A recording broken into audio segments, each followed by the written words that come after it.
está aí em casa. This call is now being recorded. Estamos agora no nossa última apresentação, né? Nosso último dia. Obrigada a todos vocês. Estamos aqui com a turma do primeiro, dessa vez. Eu peço, então, que cada um agora faça uma breve apresentação, tá? De 1 minutinho só, o nome e a profissão. Gente, nome, profissão, e depois a gente vai abrir para os 10 minutos de fala e pergunta dos alunos, ok? Vamos lá, vou pela minha ordem que está aqui, tá bom? Felipe, bem-vindo. Se apresente, por favor. Bom dia a todos, meu nome é Felipe. Está muito baixo, Felipe. Deixa eu ver aqui. Tá muito baixo? Tá. Eu vou falar um pouco mais alto, ver se melhora. Tá. Melhorou? Alô?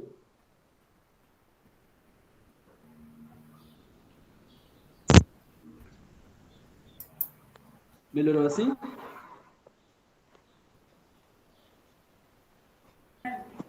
Vou pedir para outra pessoa falar, só para ver se o som é só o seu mesmo ou não. Ale, dá uma testada para mim, por favor, Alessandra. Tá.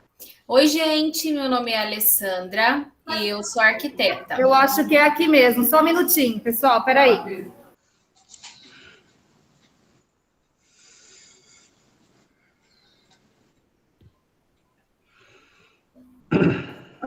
Aí, Felipe. Melhorou? Dá pra ver? Aê, agora sim. Bom dia a todos, né? Meu nome é Felipe. Eu sou formado em gastronomia pela USP e nutrição pela FIB. E atualmente eu atuo como nutricionista. Ok, só essa apresentação inicial. Verônica. Bom dia a todos.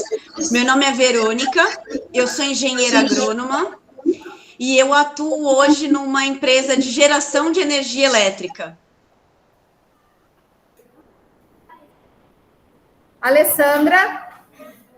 Bom dia, meu nome é Alessandra e eu sou arquiteta e atualmente eu atuo com arquitetura em geral, projetos em geral. Mari. Bom dia, pessoal. Meu nome é Mariana, eu sou formada em design de moda e pós-graduada em comunicação e marketing digital. E atualmente eu tenho uma marca com meu nome e um e-commerce. Tiago. Bom dia, meu nome é Tiago, o pessoal aí me conhece. Sou formado em pedagogia e atualmente estou dando aula no Colégio do Cari como professor de robótica. Acho que tinha que falar um pouquinho, mas assim. Joana. Bom dia, pessoal. Meu nome é Joana. Eu atuo como psicóloga clínica e atualmente também como psicóloga social. Karina. Bom dia, pessoal. Meu nome é Karina, eu sou terapeuta ocupacional. Atualmente eu atuo em clínica particular e também Então, a gente faz a produção e apresentação do de boa. Somos radialistas. Ai, Guta, você que estava falando aí, né? Era! Desculpa, pega tudo. Gente, Carol e Guto Lagarto, 94 FM, fala aí. Bom dia, gente. Bom dia, galera, tudo bem? Meu nome é Ana Carolina, eu sou formada em publicidade e propaganda e eu sou produtora e apresentadora aqui, locutora, né, da 94 FM de Bauru. E eu sou Augusto Lagata, eu sou formado em artes e hoje eu trabalho como produção e apresentação e departamento comercial aqui da 94 FM do programa De Boa na 94. Aê, obrigada, queridos. Agora, então, eu vou abrir 10 minutos, mais ou menos, de fala para cada um e perguntas dos alunos, e assim a gente faz a nossa manhã. Fechou? Obrigada, então. Vamos começar. Vou seguir aqui agora. Alessandra, podemos começar com você? Pode. Vamos lá, obrigada. O que eu preciso falar? Eles me perguntam? Lê, você pode falar um pouquinho de como foi sua escolha profissional, tá? E aí a gente vai vendo o que é perguntando também. Desafios, coisas que são legais, a escolha em si, principalmente. Tá. Bom, a minha escolha profissional foi meio por um acaso. Eu não tinha a pretensão de fazer arquitetura, nunca tive contato com arquitetos próximos quando eu era mais nova, e nem no período de pré-vestibular. E aí, quando eu precisei escolher uma profissão, eu queria fazer um curso que não tinha na minha cidade. E aí eu não podia ir morar fora. Então, eu tinha menos opções ali.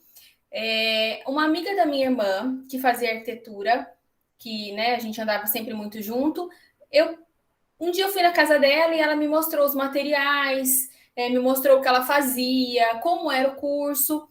E aí eu falei, pode ser que seja legal. E arrisquei, e coloquei lá como arquitetura. Então, assim, para mim foi eu fui aprendendo a gostar da profissão, aprendendo sobre a profissão, né? E me encantei. Então, não foi algo assim que eu acho que também existe muita pressão nesse período dessa galera aí de decidir, de ter que realmente já saber o que vai fazer logo, né? Porque a gente escuta tanta gente falando assim, nossa, desde os meus 10 anos de idade, eu já sei que eu quero ser arquiteta, eu já sei que eu quero ser médica. E eu ficava assim, gente, eu não sei. E agora, né? Eu não sou dessas. Mas eu escolhi a profissão e a partir da minha escolha eu escolhi me dedicar e aprendi. Então, hoje em dia eu sou apaixonada pela arquitetura, gosto muito dessa possibilidade da arquitetura da gente poder levar qualidade de vida para as pessoas através dos ambientes, né? Proporcionar ambientes saudáveis. Hoje em dia, né, se estuda também muito mais a neurociência. Eu gosto muito dessa parte da neurociência aplicada à arquitetura, que a gente, né, pode fazer ambientes onde a gente estimula o que é preciso estimular. Por exemplo, em ambientes de trabalho, você vai estimular a produtividade, você vai estimular o alívio de estresse, né? E em ambientes de casa, você vai estimular o relaxamento, as relações sociais, o conforto. Então, tem muita coisa bacana aí que a gente pode contribuir através da arquitetura.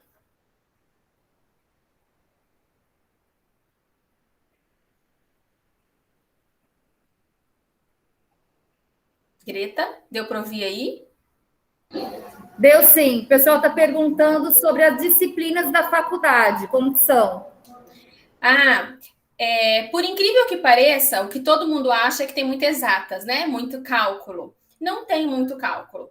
Tem, assim, nos primeiros anos, tem uns cálculos poucos, mas, assim, bem difíceis. Mas a gente sobrevive, que são sistemas estruturais, onde vocês vão aprender sobre calcular ferragem de pilar, vigas, como as estruturas vão se comportar para elas se manterem de pé.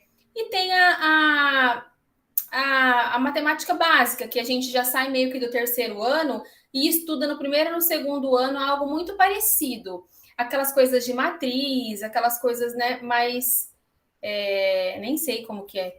Não é trigonometria, né, gente? Nem sei, nem lembro mais. Enfim, tinha 2 disciplinas só. O restante a gente estuda muito história da arte nos primeiros anos, para você aprender.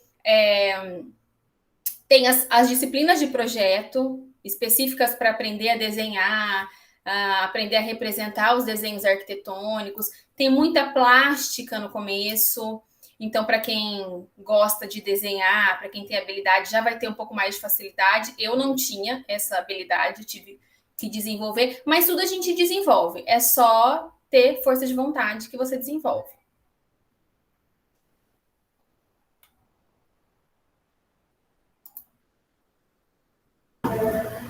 Qual a maior dificuldade que você encontra em ser arquiteta? A maior dificuldade? Não sei. Não tem algo específico que eu me lembre agora, mas existe uma grande dificuldade das pessoas confundirem o ter bom gosto com contratar um profissional. Muita gente acha que porque tem bom gosto, porque olha o Pinterest, porque eu sempre tive jeito para decorar minha casa.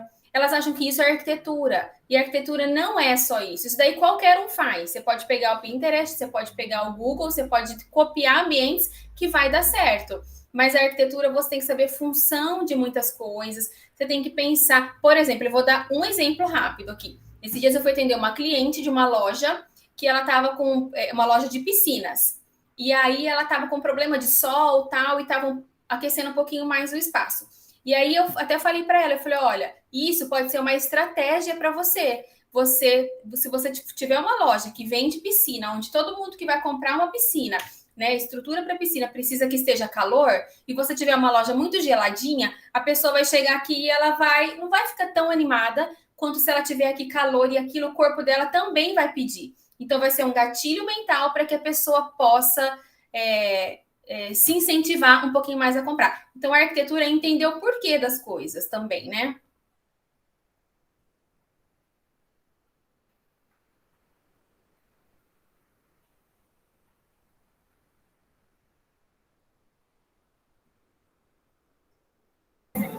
Qual foi o maior projeto, assim, na sua opinião, que você fez e participou? E a média salarial também. O povo nem começou a trabalhar e já quer saber quanto que ganha, né? Molecada! Ó, Greta, eu vou ser bem sincera, eu não sei quanto é a média salarial de um arquiteto. Porque, assim, como nós vendemos um produto, a gente vende um serviço. Então, cada profissional cobra de uma maneira. Existem profissionais que cobram por metro quadrado, existem profissionais que cobram por hora. Então, deve existir, sim, como toda profissão tem uma tabela, mas eu não sei te falar exato aqui. Eu posso até pesquisar e mandar depois. O maior projeto que eu participei, depende. Existem os maiores projetos de desafio e existem os maiores projetos de visibilidade. Talvez em Bauru foi o box da CrossFit Bauru, na região dos Világios, que foi uma transformação bem grande estrutural ali, que fica na frente dos Világios, perto do Világio Mall. E acho que de visibilidade foi esse, que eu me lembro agora.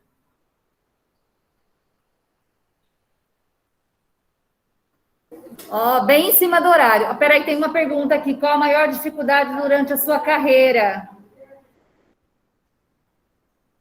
Puxa, a maior dificuldade são os clientes que às vezes não seguem o projeto. Essa é a maior dificuldade. Que daí eles fazem por conta e daqui a pouco eles chamam você de volta para resolver o problema que não deu certo.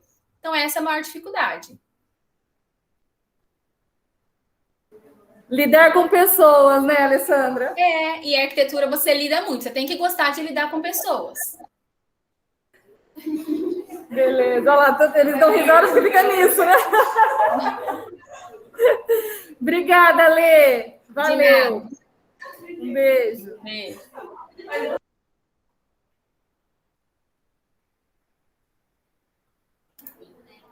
Vamos para a Verônica agora ver. Bom dia, tudo bem? Bem, quando eu, assim, a agronomia também para mim foi por acaso. A única coisa que eu tinha em mente é que eu não queria ficar o dia inteiro no escritório e eu queria conhecer o Brasil inteiro, sem pagar nenhum tostão.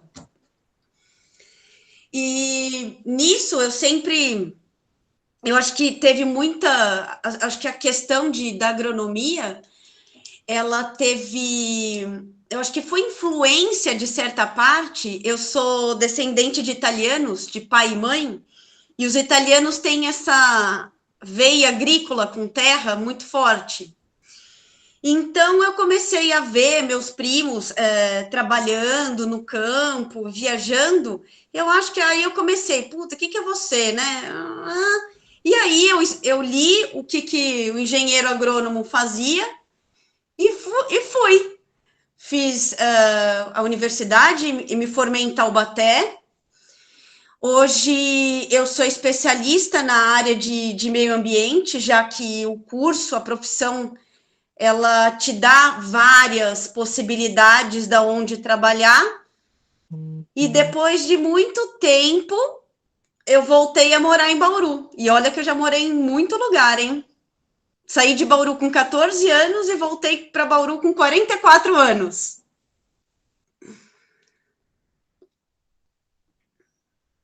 Gre? Estou fazendo perguntas aqui, Vê. Ela falou que trabalha no negócio gerador de energia. Eu queria saber, porque na minha mente, engenheiro agrônomo mexe com implantação, essas coisas. Então, essa é uma ideia equivocada do engenheiro agrônomo, né? Porque todo mundo vê engenheiro agrônomo no agronegócio. E não é isso. E você tem engenheiros agrônomos numa diversidade. Eu trabalho na geração de energia elétrica, eu trabalho na área de meio ambiente, com reflorestamento, e trabalho com meio físico, que seria controle de processos erosivos. Então, aquelas erosões que a gente tem na margem do reservatório. Então, a gente tem que monitorar e fazer o controle dessas margens. Mas é o engenheiro agrônomo que faz também.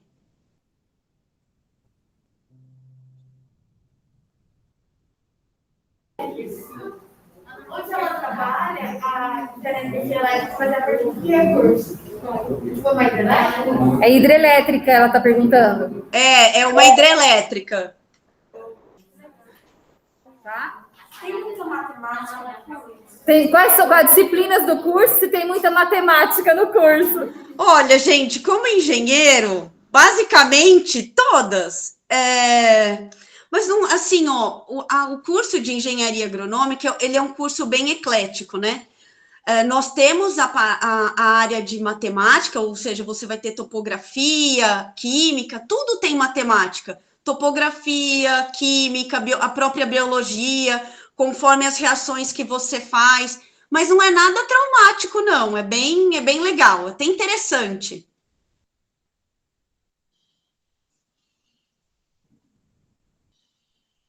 Sobre o florestamento, assim, ela faz para empresas que extraem madeira e fazer florestamento, ou em lugares de desmatamento, ou para uma empresa específica. Especificar um pouco mais sobre o reflorestamento, é isso? Não, eu quero saber se é para uma empresa específica.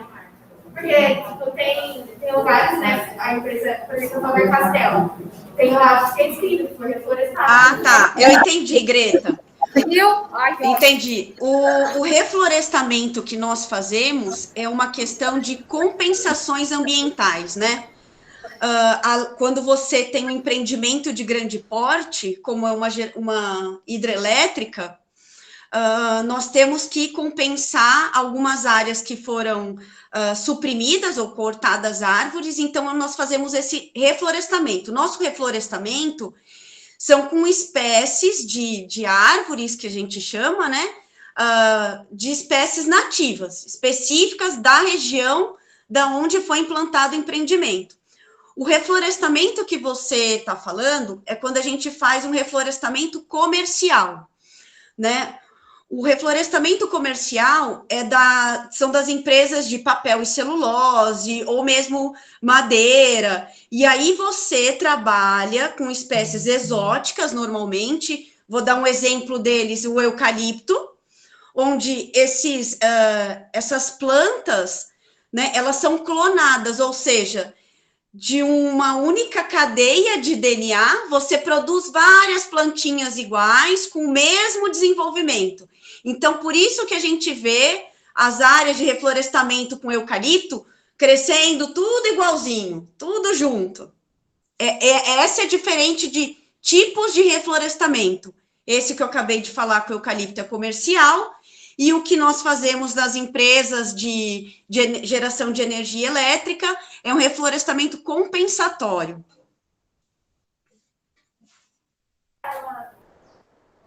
Pode falar. Se ela acha que, não falando de onde ela trabalha, mas tipo, no Brasil como um todo, assim. Porque geralmente a energia elétrica desmata bastante também, né? Se ela acha que é feito esse reflorestamento, assim.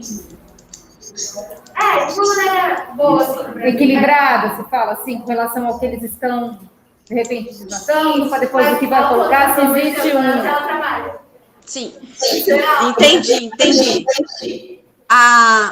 Assim, o reflorestamento que nós fazemos, sim, ele tem que ser compensado a área desmatada, e além disso, nós temos alguns projetos que a gente chama de fomento florestal, onde nós fazemos doação de mudas para produtores rurais para recuperar as áreas de preservação permanente, ou seja, as nascentes que tem nos sítios, fazendas, ou mesmo que se eles queiram plantar mais, aumentar a margem, né, de área de preservação permanente na propriedade. Então, nós fazemos isso, doamos essa muda, óbvio que após a gente verificar o projeto de reflorestamento apresentado pelo sitiante, pelo proprietário rural.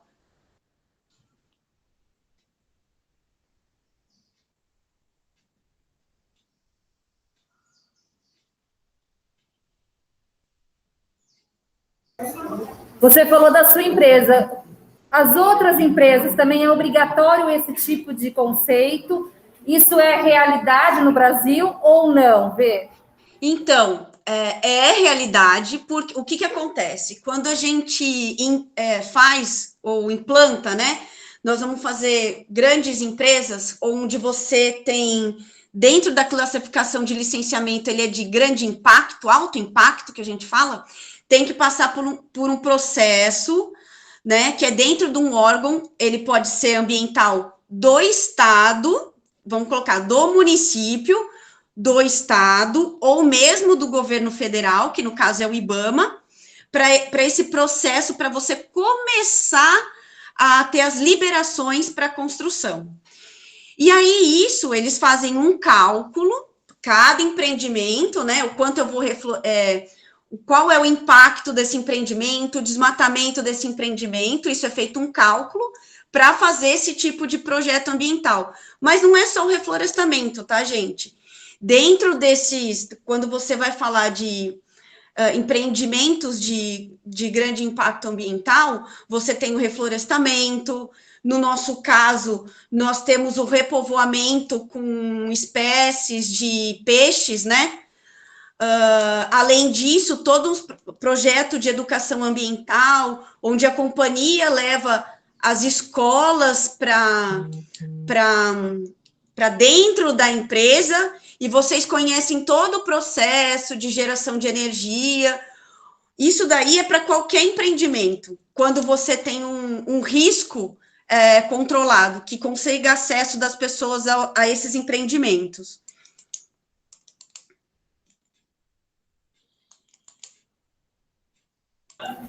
Você pode dar uma geral a respeito do mercado de trabalho? E acho que é isso. Hoje, assim, como eu disse, como o engenheiro agrônomo, ele é um mercado muito eclético, né? Você tem, amplo as disciplinas, você pode trabalhar em qualquer lugar, né? Desde que, né? Em qualquer âmbito, vamos colocar.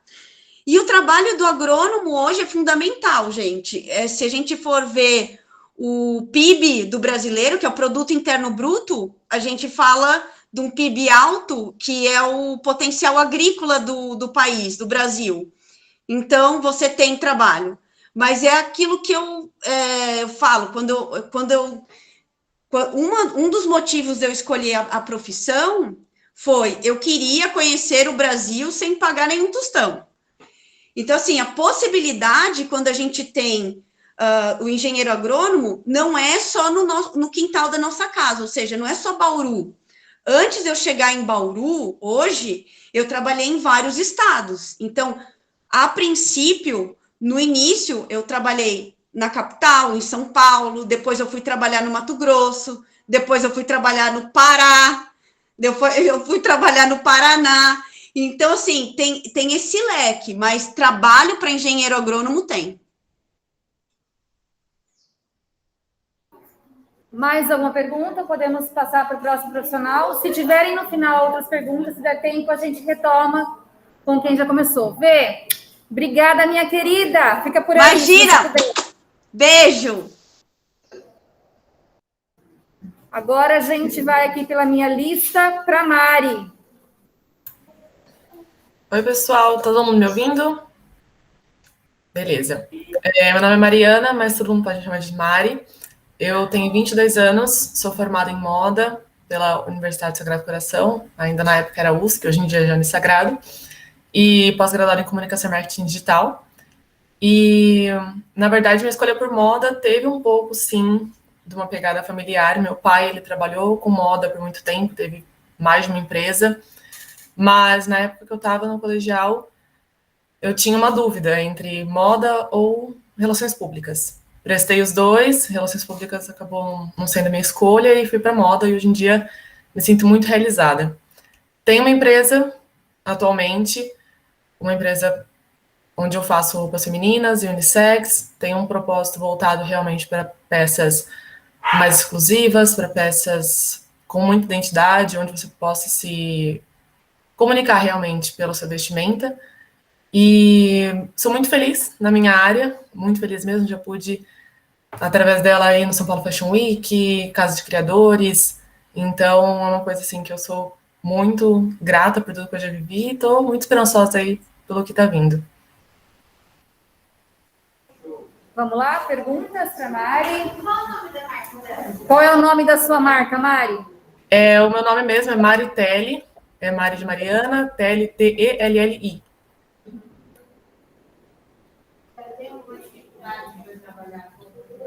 Qual a dificuldade que você encontra no seu trabalho, assim?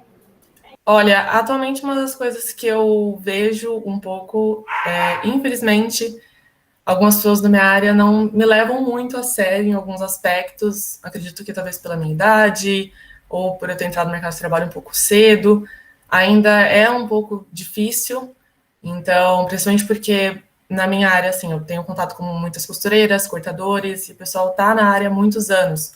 Então, para eles é difícil, assim, uma nova visão do mercado, com outros propósitos. Então, é um probleminha que eu enfrento, mas com conversas a gente vai lidando. Uma pergunta. Peraí. Em qual ramo da moda você prefere exercer sua profissão? Bom, a empresa não era um sonho meu, na verdade acabou acontecendo por acaso. Eu abri minha empresa pouco mais de um ano, então abri ela no meio da pandemia. Mas assim, eu trabalhei muito com backstage realmente durante a faculdade e mesmo depois, então é uma parte que eu gosto muito dos bastidores da moda, prefiro até do que a passarela, então acredito que eu vá mais por esse lado.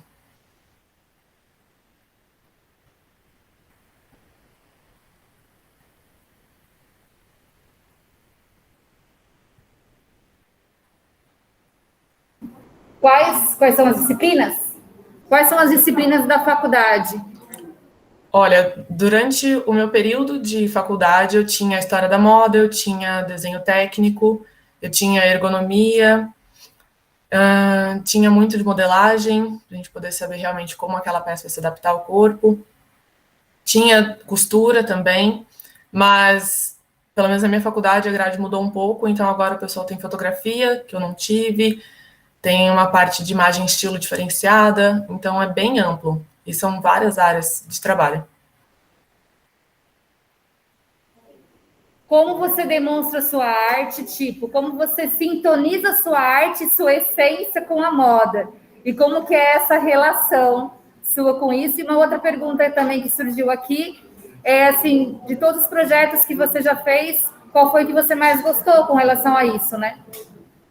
Bom, na marca eu tento buscar, de alguma maneira, agradar a maioria. Não é fácil, porque inicialmente a gente tem realmente um público-alvo, define uma persona, mas no mercado de trabalho mesmo a gente vai entendendo realmente como funciona. Então, a forma que eu encontrei de conseguir demonstrar minha arte é que, na minha marca, eu tenho algumas peças que elas são realmente exclusivas, são feitas à mão. Uma delas, que é a principal, é uma jaqueta, que eu dei o nome de Sublime inicialmente, é uma jaqueta que eu faço todinha pintada à mão, e uma delas nunca vai ser igual a outra, então são realmente peças únicas. E esse, na verdade, é um dos projetos que eu tenho mais orgulho, assim, eu gosto muito dele, tem um aceite muito bom de todo mundo que participou e todo mundo que consumiu na época, ainda tem algumas peças dele, e tive até uma encomenda num momento, assim, totalmente inesperado, então é um projeto que sempre me surpreende.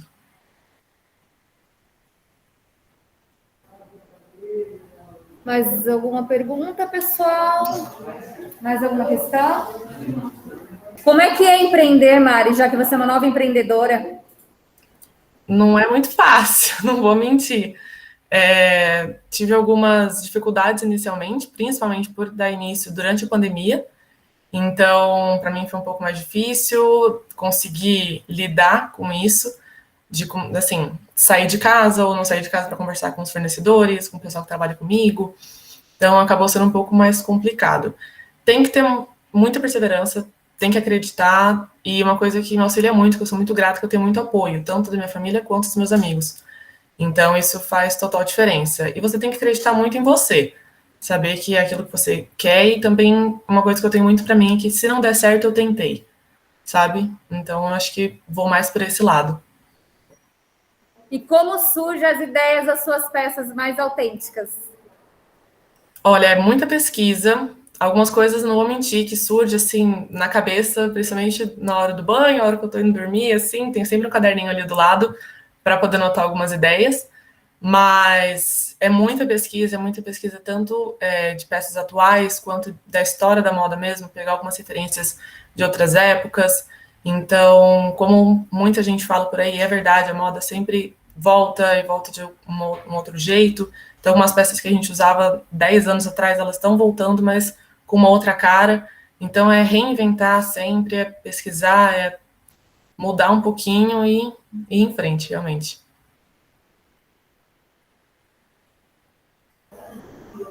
Qual o seu estilo preferido para trabalhar? Essa é a última, tá? Beleza. Bom, meu estilo preferido para trabalhar, na verdade, na marca, eu busquei atender a um público que eu não via muito no mercado e que até as pessoas que estavam ao meu lado reclamavam um pouco, essa saída da faculdade, entrada no mercado de trabalho, e você conseguir se vestir de uma maneira que você consiga se sentir bem, ter a sua identidade, mas ao mesmo tempo passar um pouco de formalidade, dependendo de onde você trabalhe, e ser respeitada realmente no mercado de trabalho. Então, acho que essa é a área que eu mais gosto de trabalhar, conseguir passar essa identidade para a pessoa e ela se sentir bem com o que ela está vestindo. Valeu, Mari, obrigada. Obrigada. Viu? Prazer em te conhecer assim, né? Você não conhecia. Igualmente. Prazer em conhecê-la, obrigada por estar aqui com a gente. Agora a gente já viu o Felipe, nutrição. Cadê o Felipe? Aí. Bom dia, Greta. Bom, vou falar um pouco sobre a profissão, né, de nutrição. Eu sempre gostei, na verdade, dessa área de alimentação. Aprendi a cozinhar desde pequeno, fiz a gastronomia, tive meus problemas na gastronomia e fui fazer a nutrição. Foi para onde eu me encantei um pouco mais. Eu gostei bastante da área por causa que a área tem bastante caminhos para você seguir. Você pode atender a parte clínica, pode fazer a parte de cozinha industrial, desenvolvimento de novos alimentos, pesquisas, como todas as outras áreas. Então, tem bastante caminho para todos os tipos de gostos de pessoas, né? E a nutrição foi, assim, um amor. Eu gostei bastante, atendi bastante gente, né? Até hoje. Teve algumas pessoas que... Eu acho que o mais gratificante é quando a pessoa mostra resultados e fala assim, eu tô feliz porque eu consegui melhorar tal coisa. E são, às vezes, coisas que a gente nem imagina que dá para ajudar com a nutrição. Então, eu gostei bastante da área, é muito gratificante essa questão. Vamos agora abrir perguntas para o Felipe, nutricionista. Como é que é o curso, Felipe? Disciplinas? Existem mais mulheres, homens? Como é que você vê isso hoje? Olha, o curso... Eu confesso que me senti um pouco deslocado, porque a maioria é mulher, né? É bem poucos homens que realmente fazem a nutrição, e quando fazem, geralmente são fisiculturistas, que fizeram educação física ou vão fazer educação física e estão ali na nutrição por causa do fisiculturismo. Não me encaixei muito no começo, né? Confesso. Eu era uma pessoa um pouco acima do peso na época, quando eu comecei. E isso pode gerar um pouco de desconforto, porque você vê aquelas pessoas, né? Tudo no padrão, ou fisiculturista. Isso acaba criando um desânimo na gente. Mas uma coisa que eu posso falar é nunca desistir, porque você também consegue alcançar muitas coisas boas. E dificuldades vai ter em todas as áreas. Sobre as disciplinas, eu acho que uma das coisas mais engraçadas que eu passei na faculdade foi que tinha muita gente que falava assim, eu fiz nutrição porque não vai ter cálculo. E é um erro, assim, muito grande, porque o que mais tem é cálculo, né? O que a gente mais faz é cálculo. Então, sim, tem cálculo. E uma das minhas matérias preferidas, eu acho que até hoje, é anatomia. Eu gosto bastante de estudar essa área do corpo humano. Qual foi a matéria mais difícil da faculdade?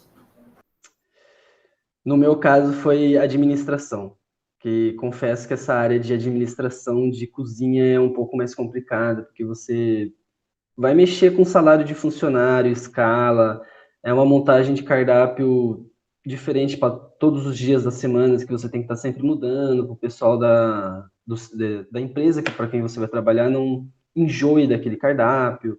Então, o ano nunca foi muito meu forte. Essa parte de administração da nutrição é um pouco mais difícil para mim. Como funciona seu trabalho hoje, assim? Atualmente, eu atendo a home care. Eu comecei os atendimentos faz pouco tempo, né? Muitos outros profissionais podem dizer também, o autônomo no começo é muito difícil. Até você conseguir confiança, pacientes, é um processo longo, demorado. Então, atualmente eu atendo a home care, a pessoa solicita a consulta, eu vou até a casa da pessoa, né, levo todos os equipamentos e faço o atendimento como se fosse numa clínica. Já teve um caso que você pegou e falou, meu Deus, o que eu faço aqui? Nossa, só um milagre. E se a resposta for sim, como você lidou com essa situação? Eu acho que o mais difícil nesses casos assim difíceis, são com jovens mesmo. Já atendi uma criança que ele tinha problemas muito severos, né, de encoprese, que seria de intestino preso. Mas isso vem de um problema alimentar da família. Então, sim, foi um caso um pouco mais complicado, mas eu acho que com diálogo dá para a gente chegar, né? Eu sou, assim, uma pessoa que... Eu acho que o maior problema das pessoas é que acham que nutricionista vai proibir tudo. Então, eu já chego com uma abordagem diferente. Eu falo, não vou te proibir de nada, mas a gente vai fazer um acordo. Se você seguir o que eu te passar, eu deixo você manter a Coca-Cola, por exemplo. Mas é um segredo nosso, tá? Nunca conta com o médico, porque depois o médico briga com a gente também. Acaba tendo necessidade de ter um acompanhamento interdisciplinar com outras áreas, Felipe? Como é que é isso? Sim, isso é muito importante. Eu gosto bastante de ter contato, principalmente com pessoas da área da educação física, porque eu sempre falo que só a nutrição ou só a educação física não faz milagre, né? Para um emagrecimento saudável tem que ser uma combinação dos dois. Às vezes se faz necessário também um acompanhamento psicológico. Tem pessoas que têm problemas de transtornos que a gente precisa estar com acompanhamento psicológico também. Acompanhamento de algum fisioterapeuta, porque às vezes a pessoa não pode fazer atividade física. Tem várias questões que é sempre bom a gente manter esse contato com outros profissionais.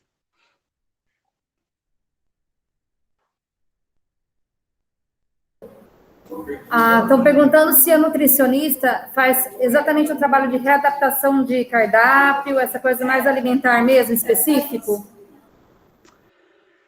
Não especificamente só isso. A gente pode trabalhar com outras coisas também. Na faculdade eu gostei bastante na área de desenvolvimento de alimentos.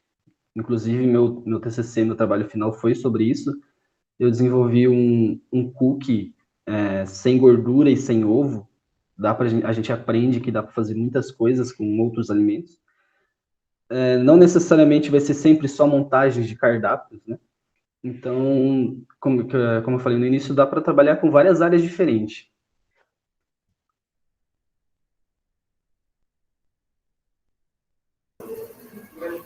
Beleza? Mais alguém? Aí, qualquer coisa, se vocês lembrarem, no final a gente volta então. Felipe, obrigada. Por nada. Joana.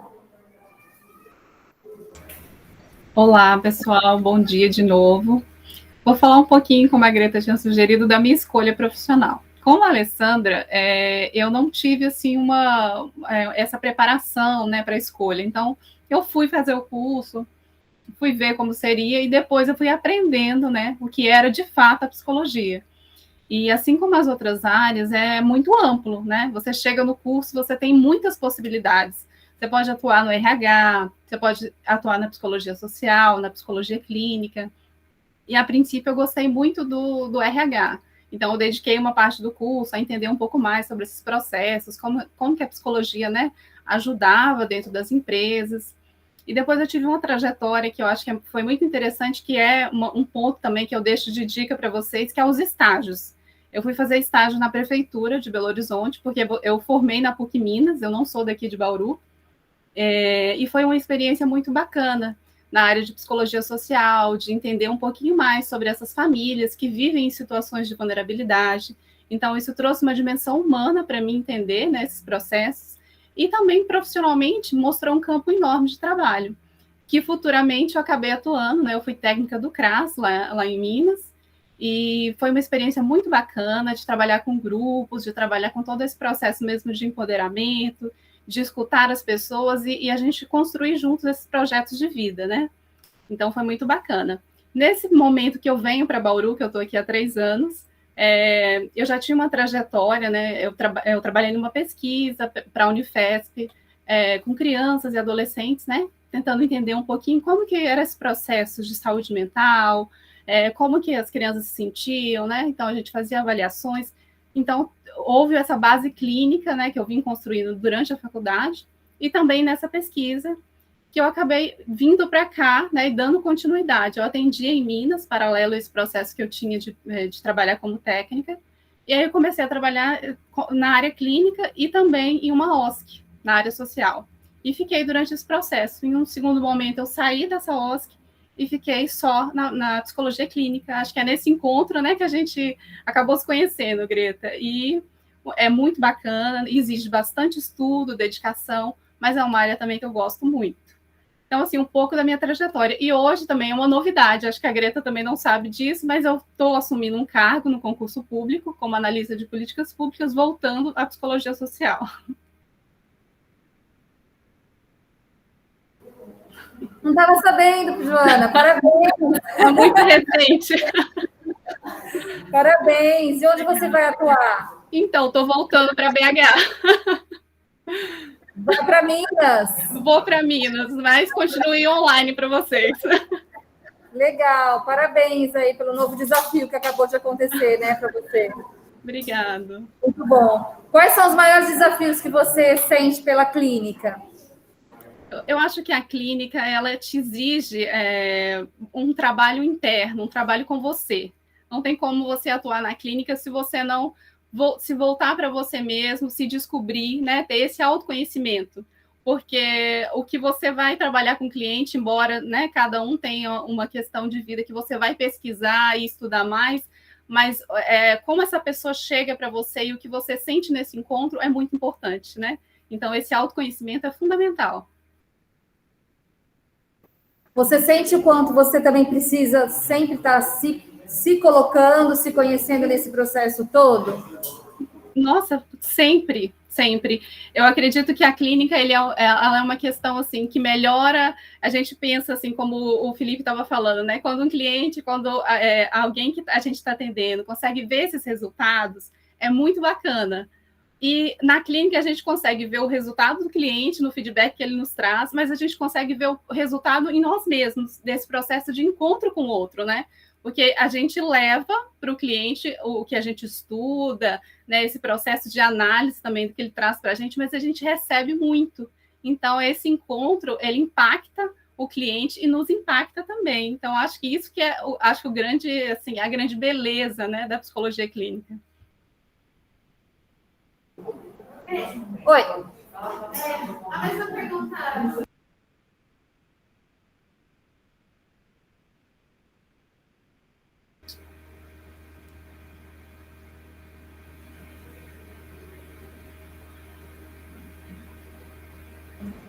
Bom, tem duas. Tem uma, se você se sente sobrecarregada por ter uma grande quantidade de exposição às energias e vibrações diferentes durante o dia. Se sim, como você lida? E a outra pergunta, como é que era mesmo, Luísa?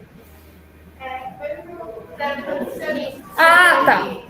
Se você já teve um caso bem assim, fala, meu Deus, e agora? O que eu faço com isso? Como é que foi? Vou responder a primeira, então.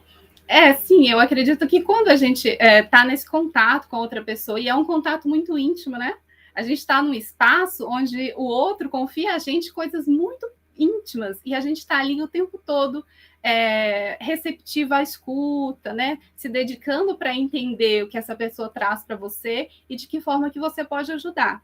E esse processo de escuta, de encontro, realmente tem momentos que a gente percebe que a nossa energia vital está um pouco mais baixa ali, a gente está, né, tendo muitas coisas para interagir, para se doar, e a gente precisa, sim, se cuidar, né? O autocuidado do psicólogo com ele mesmo, ou de qualquer outro profissional, é fundamental, né? É a base do nosso trabalho. Eu acho que isso entra um pouquinho do que eu já falei, esse autoconhecimento. O autoconhecimento é a nossa capacidade também de saber nos cuidar, de saber observar quando a gente está um pouquinho numa frequência mais baixa, né, numa energia ali que a gente precisa se cuidar melhor, porque só a gente estando bem, se cuidando, a gente consegue cuidar do outro, né? Então é fundamental, sim, a gente perceber isso. E é um trabalho, sim, que exige muito da nossa parte energética, né? Vou usar as suas palavras, para que a gente se cuide para conseguir cuidar do outro. Sobre a segunda pergunta, repete para mim, Greta. Se você teve algum caso bem delicado, assim, que quando chegou para você, falou, e agora, o que eu faço, né? Como foi isso para você? Sim, eu trabalho com crianças e adolescentes também. Então, especificamente, esse caso que chegou para mim foi de uma adolescente, né? Então, assim, foi um caso que realmente eu parei, levei para a supervisão, né? Que eu acho que quando a gente percebe que é um desafio grande, a gente precisa dividir com outras pessoas. Então, eu levei para a supervisão para a gente conversar um pouco sobre isso. Até hoje, eu tenho meus atendimentos para me cuidar também, né? Entender um pouco melhor. E aí, fui observando por outros pontos de vista, escutando, né? O que a supervisão trouxe para mim também. E percebendo que, por mais que existam desafios, né, dentro da psicologia, eu acho que vocês já conhecem, se fala muito de transtornos, né, dessa questão de doença, dessas questões todas. E sim, isso é uma parte importante para a gente analisar de um caso clínico, mas não é só isso, né? A dimensão humana, ela precisa ser preservada. Nenhum cliente é apenas a sua doença ou o seu transtorno, né? Então, quando a gente começa a sair desse aspecto que a gente cria, quando a gente escuta sobre sintomas que são mais graves, a gente começa a atingir a dimensão humana e aí a gente perceber, né, igual o Felipe falou, essa parceria, de que forma que o psicólogo pode ajudar aquele cliente que precisa também ter essa conexão, né? É uma parceria, ele faz, a gente vai melhorando. E no final das contas, os resultados foram muito positivos, apesar do início ter sido impactante. A frase todo terapeuta precisa de terapia é verdade ou mentira, no seu ponto de vista? Muito verdade, super verdadeira. Eu acredito nisso. Valeu, Joana. Bem no horarinho. Obrigada. Peraí, ó. Ajudar aquele cliente. Você gosta da doutora Nice? O que você quis dizer, Mabi? Nice da Silveira? Ah, tá. A história da Nice da Silveira. Arteterapeuta, né, também. Nós temos mais terapeuta hoje lá, mas daqui a pouco também. Acho que vai ser legal também falar sobre isso. Eu não conheço a história. Fiquei aqui sem saber, Greta. É uma arteterapeuta muito famosa que trabalhou bastante essas questões também de transtornos psiquiátricos junto com o olhar terapêutico. Mas eu acho que depois a Karina até pode falar um pouquinho sobre isso também, que é terapia ocupacional, alguma coisa aí. Vamos ver. Tá? Obrigada, Joana. Tchau. Agora a gente vai para a dupla Carol e Guto Lagata, meus queridos. Oi, Greta. Bom dia, pessoal. Olá, tudo bem? Gre, aqui você acha melhor cada um falar um pouquinho por si, porque a gente tem uma trajetória um pouquinho diferente. Podemos cada um dar rapidinho o seu perfil? Pode sim. Cada um fala um pouquinho, depois a gente abre para eles também. Perfeito. Manda Bom, eu sou Augusto Lagata, hoje eu trabalho na 94 FM, hoje não, há 12 anos eu trabalho aqui na 94 FM, e hoje o meu principal trabalho aqui é ser radialista, né, e produção do nosso programa, meu e da Carol, que a gente divide, que se chama De Boa na 94. A minha entrada no mercado de trabalho de locução, ela não foi necessariamente diretamente ligada a meu curso de graduação. Eu sou formado em artes cênicas pela USC, porém, para ser radialista, você não precisa fazer a faculdade de artes. E não necessariamente um curso de graduação. Você pode fazer um curso técnico de locução, e que foi o caminho que eu fiz para ser radialista. Né? Eu tive que fazer um curso técnico de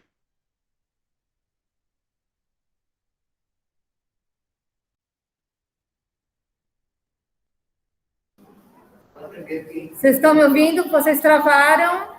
Será que foi aqui que travou? Espera só um pouquinho, gente. Espera aí, que deu uma travada aqui. Vamos ver se vai voltar. Tá.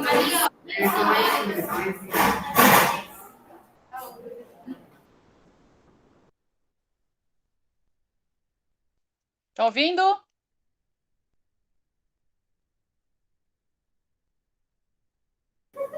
Aí, voltou. Ô, Greta, deu para ouvir o comecinho que eu estava falando ou eu começo desde o começo? Deu para ouvir. Beleza, então. Então, retomando. Essa atividade hoje que eu exerço como locutor não necessita diretamente de um curso de graduação. Você pode ser apto a ser um locutor, trabalhar numa rádio ou todas as áreas que envolvem a locução, fazendo um curso técnico, que foi essa rota que eu fiz. Tá? É um curso técnico de 9 meses e ele te dá o que a gente chama de DRT, que é um registro, tá, na Delegacia Regional do Trabalho, que ela te põe na carteira de trabalho que você é apto a ser locutor.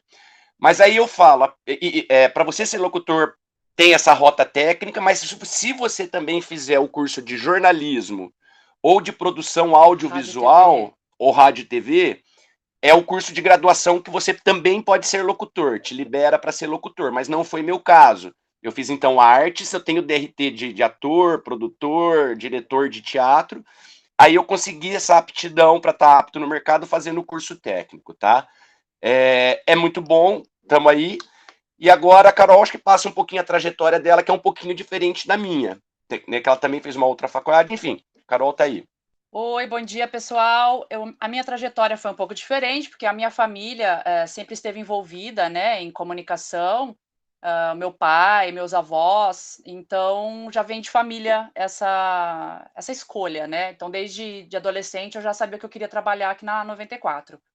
Eu também não fiz eu prestei rádio e TV, não passei, e prestei publicidade e propaganda e fiz publicidade e propaganda, pós-graduação em marketing.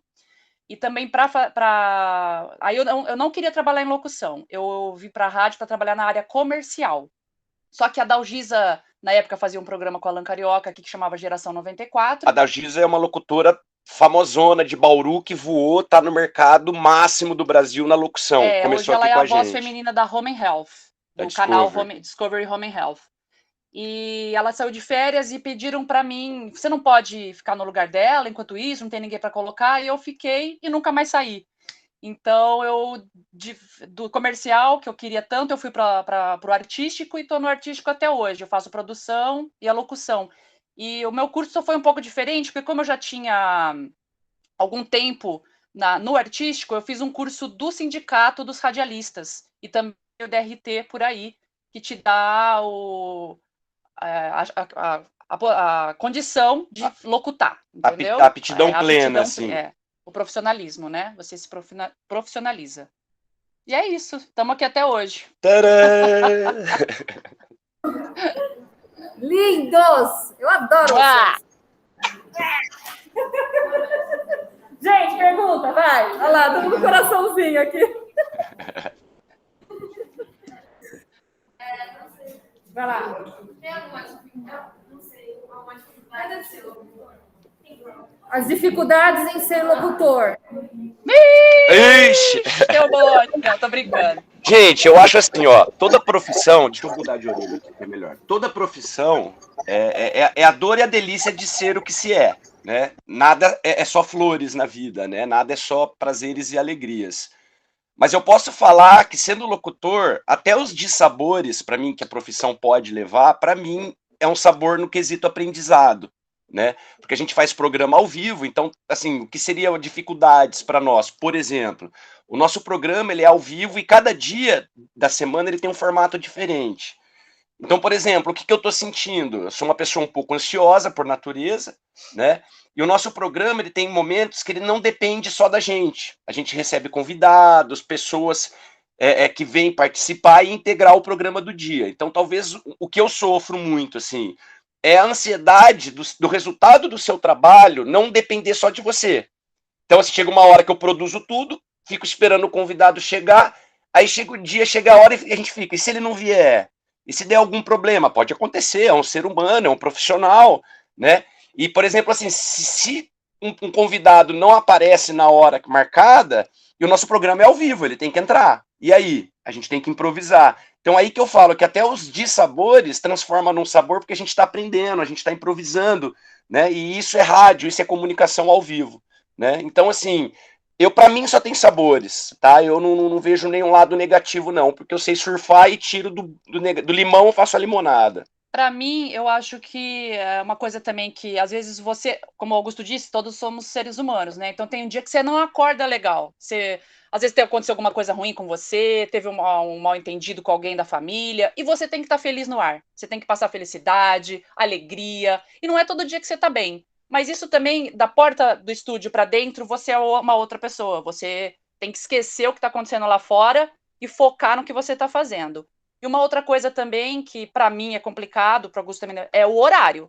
A gente não tem aquele negócio, eu vou atrasar 5 minutos, não. Eu vou atrasar 10 minutos hoje. O programa entra pontual. O programa tem que entrar. Então você tem que estar aqui, pelo menos, o Augusto ele é ansioso, ele chega uma hora antes. Mas eu tenho que chegar, chego 15, 10 minutos antes, eu estou aqui esperando o programa começar. Isso é interessante, essa diferença, né? A Carol, pela experiência e por toda a segurança que ela já tem, né? Nasceu dentro disso, ela em 10 minutos ela já retoma, eu não, eu preciso ter 1 hora, eu chego 1 hora antes, eu preciso desacelerar, sabe, puxar aquela energia, eu tenho essa concentração que eu faço, assim, antes de entrar no ar, a Carol fica olhando, eu tenho que arrumar meu lugar, sentar, sabe, tomar um cafezinho, respirar, eu vejo ela trabalhando um pouco, aí eu puxo essa carga e falo, agora eu vou. Como é que ele lida com o nervosismo? Se ela errar alguma palavra, errar alguma coisa? Como você lida com o nervosismo, por exemplo, quando erra alguma coisa ali no ar? O nosso programa ele não é jornalístico. O nosso programa é na grade de entretenimento da rádio. Por que eu faço essa divisão? O jornalista, quando é um programa jornal, ele tem um rigor maior com o erro, o formato não permite, né? Porque é diretamente o núcleo de geração de opinião da audiência da rádio. Todo mundo se orienta pelo jornalismo, né? Então a gente tem esse boi, vamos chamar assim. Mais descontraído, né? O nosso é mais solto. Então, assim, a gente erra no ar. Dá risada. Um corneta o outro. Um zoa o outro, entendeu? Mas sabe uma coisa que, assim, eu fico na mesa, né? Então, hoje em dia o locutor também, ele faz a técnica, que é a mesa de som, ele opera a mesa de som e também locuta. Então, para mim, o que eu, assim, de errar falando, comentando, eu não ligo, mas se eu erro alguma coisa na mesa, eu fico com muito pé da vida. Aí eu falo todos os palavrões que eu conheço fora do ar, é lógico, e retomo e vamos embora. Porque todo mundo tá assim... suscetível ao erro, né? Pode acontecer, ainda mais num programa ao vivo. E aí eu fico zoando ela fica cabreira e eu fico aloprando ela na zoeira, que eu acho que vamos rir, é esse o clima. Pergunta para eles qual é a diferença de produção dentro da rádio e produção fora, de produção musical. Como é que é a diferença da produção dentro da rádio, né? E como que é com relação à produção fora da rádio, mas também quando vocês têm que fazer coisas fora da rádio. Tipo a diferença de produção musical e produção dentro da rádio, se é igual ou se é produção coisa diferente. Com relação à produção, do que tem dentro, quando vocês estão aí na rádio mesmo, no espaço físico, né? De como é que vocês produzem isso. E quando... se é igual à produção musical. Se é igual à produção também musical. Vocês sabem dizer essa diferença? Olha, assim, a produção musical, não sei se é o que ela perguntou, foi o que eu entendi. Ela vem pronta pra gente, a gente tem um espelho de programação, tipo, aqui vai entrar música, tantas músicas, aqui vai ser fala, aqui vai ser comercial, aqui vai ser vinheta. Então a gente segue um espelho pronto. Espelho é um roteiro. É, um roteiro. E as músicas, eles vêm pronto dos programadores. Existem programadores na rádio que só fazem isso. Então, eles colocam as músicas, que também tem uma tabela que ele precisa seguir, não é qualquer música da cabeça que ele vai pôr, entendeu? Ele vai seguir para aquele horário, para aquele público, para aquele programa, ele segue também uma lista de músicas. E a nossa produção é a produção artística, que aí são convidados que a gente traz, perguntas que a gente vai fazer, brincadeiras, tema que a gente vai abordar, tema, quadros do programa. Então, aí já é comigo e com o Augusto, tá? Aí, em relação, Gre, só para dar um plugin aí dentro da pergunta, que eu também entendi algo assim, a diferença, né, de você fazer a rádio de dentro de um estúdio, né, e a diferença de você fazer uma rádio externa, uma blitz, né? Que eu sou locutor, eu comecei, na verdade, na rádio, sendo esse locutor de rua, né, então, assim, o locutor do estúdio, ele tem uma segurança maior, né, ele não tá, assim, olho no olho com o público, não que seja mais fácil ou mais difícil, não é isso, acho que dificuldade existe nos dois pontos, tá, mas quando você tá no estúdio, você tá sozinho, você tá numa cadeira, né? Você tem um ar-condicionado, ninguém tá te vendo, ninguém tá te pressionando, né? Apesar de existir isso veladamente. Mas quando você tá na rua, a arte do improviso ela é muito maior. Aí que eu consigo fazer um link direto com a minha formação acadêmica versus o Augusto locutor. Como eu sou formado em artes, teatro, o olho no olho com o público, tá na rua e locutando de frente com o público ao vivo, para mim não é nenhum tabu. Porque é o que é mais próximo da minha formação. Teatro é você fazer uma peça diante de um público. Então, a hora que eu somei o meu curso de teatro com a locução, fazendo essa locução externa, foi aí que eu vi o quão a minha formação contribuiu para o locutor. Porque eu posso pegar o microfone e fazer um show ao vivo de improviso, que para mim é tranquilo, né? Diferente de você estar no estúdio. O estúdio ele é um ambiente mais controlado para o locutor, né? Agora a Blitz não, cara. A Blitz você entra, você tá com o cara lá, você tá na rua, tem uma plateia te olhando, aí tem o tiozinho que toma uma, mexendo com você, que ele tá achando tudo legal, e você tem que estar lá feliz com o público e mandar o seu recado, sabe? Então é uma visão diferente. Então a rua ela não te dá esse ambiente controlado, vai mais de você, o seu improviso, a sua cara e coragem. Perguntas aqui no chat, como que é o processo de locução? E outra, acho que não é pergunta, só colocou assim, nossa, isso deve ser muito louco. Você precisa desligar os seus sentimentos para transparecer algo que você não está sentindo, e acho que isso deve ser um pouco complicado. É um personagem, né? É o que eu falo, aí é o teatro de novo, né? A hora que você entra no estúdio, você tem que animar a galera, sabe? Você tem uma audiência mínima de 200 mil pessoas ligadas em você, que não tem nada a ver com o seu problema, estão ligados em você porque eles querem ser felizes, né? É um comprometimento, aí eu digo como se fosse um personagem mesmo. Eu entrei no estúdio, agora o Augusto, a pessoa fica pra fora, agora é o Augusto Lagarto, locutor do De Boa, entendeu? Ou de uma Blitz, né?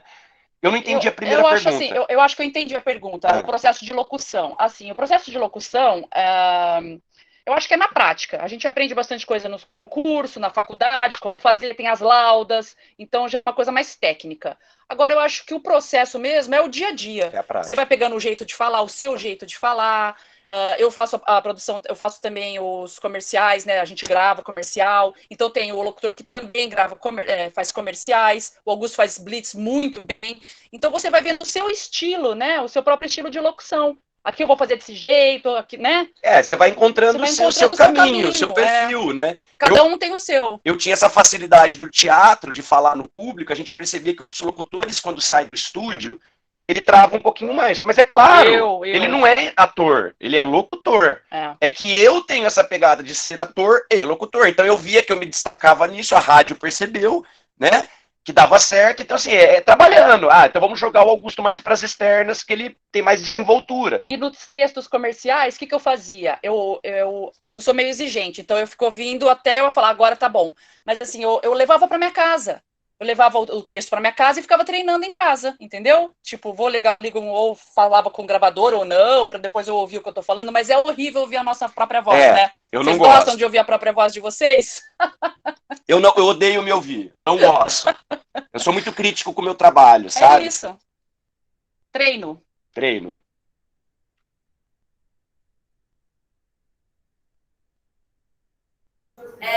Tem mais um. Que eles trabalham, né, no ao vivo, eles na mesa com a mesa de som. Sim. Já aconteceu alguma vez colocar, sei lá, música errada, ou, sei lá, os celulares? Semana passada, Cazuza, lembra que eu... Semana passada. Acontece de tudo, já aconteceu de tudo. Já aconteceu até de ouvinte participar com a gente, falar palavrão no ar, porque a gente não pode falar palavrão no ar, né? Fica mal. Ela errou, a gente tá fazendo um game, ela errou e... você errou. Ela falou, PQP, vai pra PQP, entendeu? Mandou tudo a gente pra PQP. E essas coisas acontecem o tempo todo, não tem como, né? Isso é o gostoso. verdade. Essa é a parte gostosa, assim, sabe? É o improviso. E erros a todo momento. Vou te exemplificar para a galera entender na prática, né, Carol? Do Cazuza, né? A semana passada, a gente foi dar uma nota que ela tinha dava para se puxar um gancho dentro do comentário com um viés mais crítico com a atual política brasileira.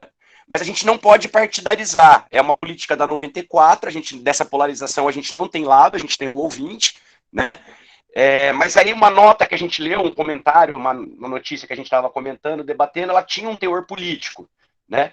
Aí eu combinei com a Carol, que faz a mesa, né? Eu fico na locução e na parte de interação com os ouvintes. A Carol fica também na operação técnica. Eu combinei com ela, falei, Carol, eu vou dar, né, a nota.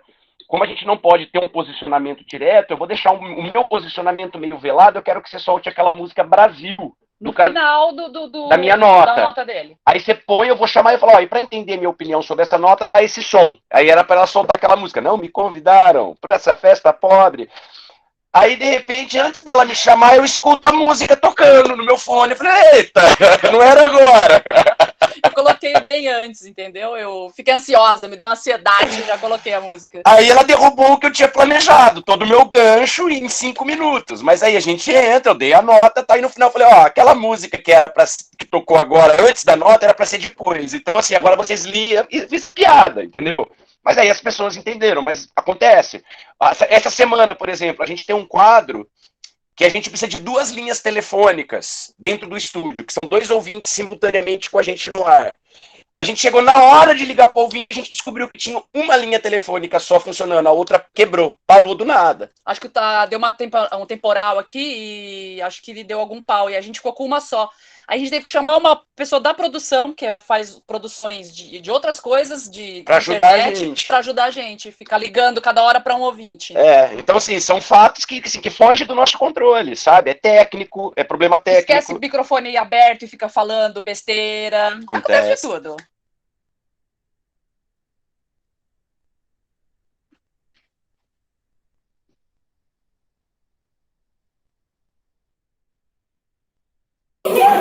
Oi? Matheus. Você conhece o Matheus Bellini, que é nosso professor aqui, você sabe, né? Matheus? Matheus e Bellini, a dupla que canta. Matheus e Bellini? Não conheço. Só para eles virem aqui mostrar o trabalho. É dupla. Fala para eles tocarem um dia. Eu conheço agora. Matheus e Bellini, só mais um gole. É dupla sertaneja? É o nosso professor. Vem um dia dar uma entrevista aqui, Gri, intermedia eles e um dia a gente traz eles aqui para conhecer eles. Aí, combinado. Ele é professor de química aqui da escola e ele canta. Olha que legal! Também, muito legal. Vai dar uma boa pauta. Ele tava Vai. aqui antes. Ele tava aqui, mas ele saiu. Depois eles falaram para vocês que eu vou mandar o Instagram dele para vocês também curtirem lá. Fechou? Pode falar, vai. Como funciona? Porque às vezes o ouvinte pede a música na hora, né? Sim. Aí, não sei, eles têm todas as músicas ou eles têm que procurar rapidão, colocar... Como funciona quando o ouvinte pede uma música para vocês e às vezes não está dentro ali da sua programação? É rápido esse acesso, achar a música e tudo mais? Não, a gente tem um catálogo de músicas que tem milhões de músicas. E se não tem, eu falo que não tem. Não tem como eu pegar na hora. A gente combina antes. Que música que você vai pedir? Eu vou pedir, por exemplo, Barões da Pisadinha tal. Essa do Barões eu não tenho, mas eu tenho essa. Pode ser? Pode. Ou escolhe uma outra, então, que essa eu não tenho. É tudo... A gente combina antes de entrar no ar. Mas já aconteceu da pessoa mudar na hora, viu? Safadinhos. Beleza? Gente, obrigada, meus dois amores. Beijo. Te amo, Bê. Fica com Deus aí. Parabéns pelo trabalho, tá?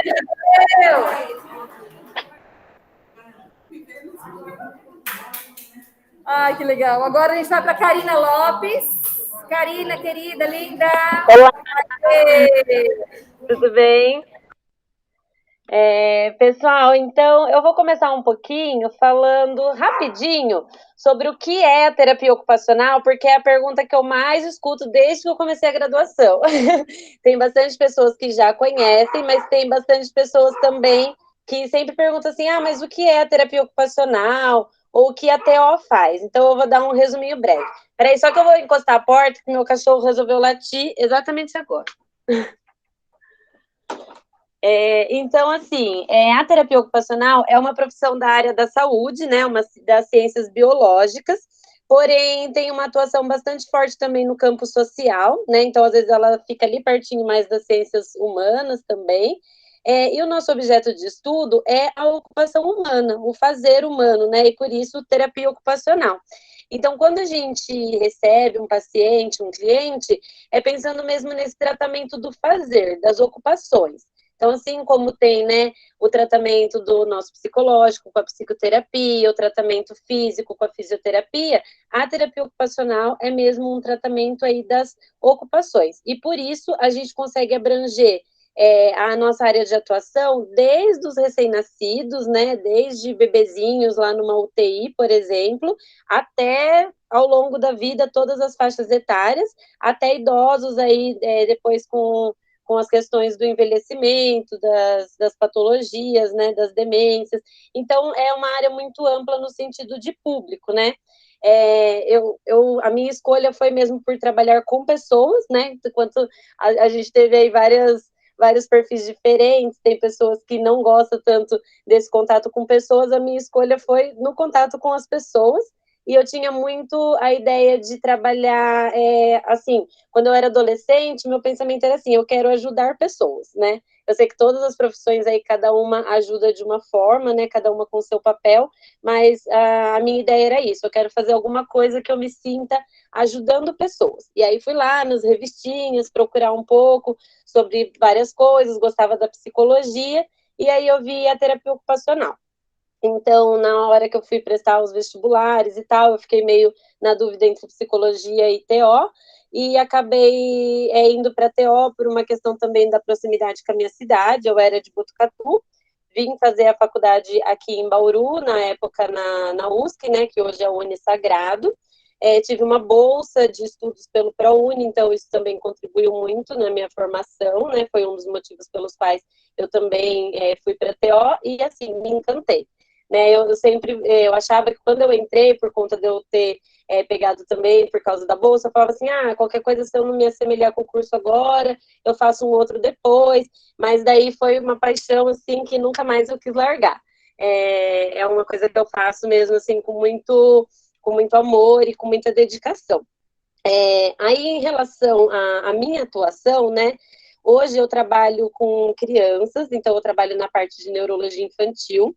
Na verdade, desde que eu me formei, eu já comecei a trabalhar na área de neuroinfantil, porém, no meio, eu fui fazendo aí umas outras nuances, porque quando eu entrei na TO, eu também tinha mais o olhar da terapia ocupacional no social. Eu pensava em trabalhar com população em risco de questão socioeconômica, pensava até em população de presídio, carcerário, população em situação de rua. Eu tinha um olhar mais para o social. Mas a minha formação, ela foi bastante forte na área de neuroinfantil, na área de neurologia em geral, na verdade, e eu me assemelhei muito com a área de neuroinfantil. E eu percebi que eu era apaixonada pelo desenvolvimento infantil, pela aprendizagem e pelo universo aí das crianças como um todo.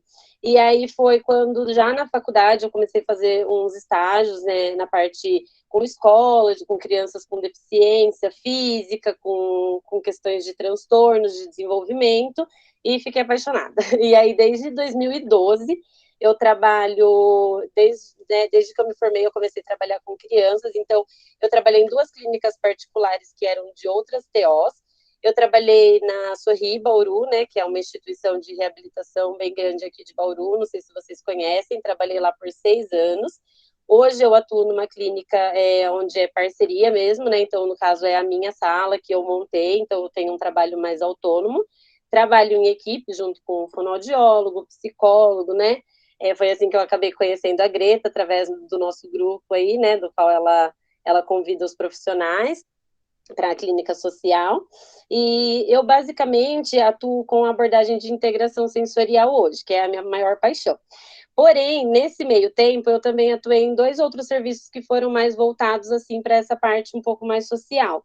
Então, teve 2 anos que eu atuei em paralelo numa casa de reabilitação de dependência química, né, no Esquadrão da Vida, aqui de Bauru, e trabalhei também num residencial geriátrico com idosos. É o que é o menos meu perfil, assim, porque como eu estou mais ligado com a infância, com essa questão das crianças, né, um trabalho mais ativo, esse foi o trabalho que eu menos me assemelhei, mas eu fiquei por um período aí de transição, onde eu também estava entrando na área acadêmica, né, no mestrado, e aí eu acabei realizando esse trabalho também, mas que era muito gostoso, mas é o que eu menos me assemelho. Então, eu dei umas passadinhas aí por outros caminhos, né, mas eu acabei ficando mesmo, que é o que eu mais gosto, que é com essa parte de neuroinfantil. Então, hoje, no atendimento clínico, eu atendo crianças com autismo, crianças com TDAH, dislexia, síndromes, né, transtornos de desenvolvimento. Então, às vezes as minhas crianças, elas não chegam, não têm exatamente um diagnóstico, mas estão encontrando dificuldade nesse fazer humano, que é o meu objeto de ocupação. Então, são crianças que estão com dificuldade em aprender a desenvolver as habilidades escolares, crianças que têm dificuldade em aprender o próprio cuidado, né, pessoal nas atividades de vida diária, o brincar, que às vezes parece que não é uma função, né, mas é através do brincar que as crianças se desenvolvem, aprendem, desenvolvem coordenação motora. Então, é um dos meus principais objetos de estudo, essa parte do brincar e do meu objeto de atuação também. Então, hoje na clínica eu tenho, né, minha sala de integração sensorial, onde eu trabalho toda essa parte da criança perceber o corpo dela, perceber os sentidos e poder dar um significado, né, e uma percepção para aquilo que ela tá percebendo do ambiente e poder executar as suas ações. Então, através disso, aprender, através do movimento, através da percepção, né? Então, na verdade, o nosso objeto de estudo também que a gente fala é a análise de atividade. Eu preciso receber esse paciente e ver, assim, o porquê ele não está conseguindo realizar uma tarefa. Às vezes pode ser por questões cognitivas, pode ser por questões sensoriais, motoras, às vezes sociais. Então, é um curso bem diverso, né? Dependendo da área que você vai atuar, você vai se especializar um pouco mais em um assunto, mas ele acaba tendo um leque aí bem grande, uma gama de possibilidades bem grande.